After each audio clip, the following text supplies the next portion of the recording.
Yay! Nakalagpas kami sa exciting part! Ito ng aming BOI.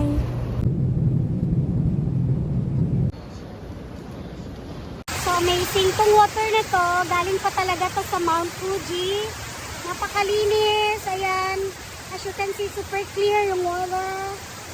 Napakalinis. Pwedeng inumin. Oh, see? Parang unrealistic pero totoo.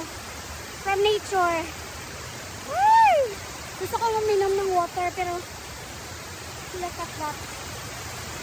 So ganders dito. Para nasa Lake Cebu lang, no? Napakayabang puro post ng gagala. Anong gusto mo i-post ko rant tungkol sa makatid mong odik? Sarap mo yakapin ng mahigpit sa lichi. Ang cool. Ito pala, oh. Ang cool lang sa 6. Hanggang 6 lang siya pala.